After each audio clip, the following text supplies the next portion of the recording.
Alright, ဒီတစ်ခေါက်တော့မစုရလေးလာကြမှာစိတ်ကူးရင်ဆန်တယ်လက်တွေ့မဆန်ဘူးတကယ်မှ imaginative ဖြစ်တယ်ဒဏ္ဍာရီဆန်တယ်ပေါ့နော်အပြင်မှာနဲ့တိတ်ပြီးတော့အဝင်ခွင့်ကြမဖြစ်ဘူးလက်တွေ့သိမ့်ဆန်ဘူးပေါ့နော်အဲ့ဒီစကားလုံးကဘာလဲဆိုတော့ fictitious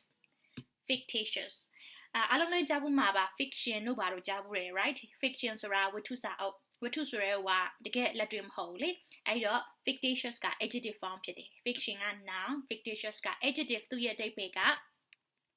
not real and kind of imaginary ပုံမြင်ဆန်နဲ့လက်တွေ့မဆန်ဘူးပေါ့နော် for example be careful people on internet can be fictitious you don't really know who they are တတိထားပါ internet ပေါ်ကလူတွေက fictitious ဖြစ်တယ်လက်တွေ့မဆန်ဘူးသူတို့ကအပြင်အတိုင်းဟုတ်ချင်မှဟုတ်မယ်ပေါ့နော်အဲ့တော့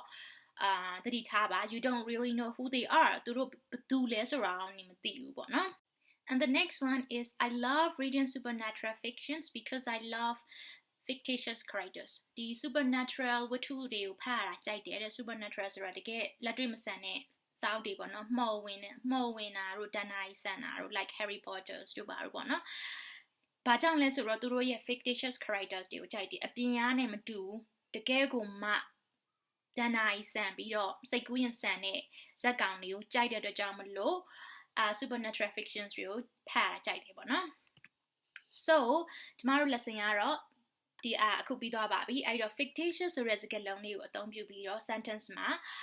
comment မှာ sentence တစ်ကြောင်းရေးတော့ပေးခဲ့ကြအောင်เนาะ thank you very much for watching and see you next time bye bye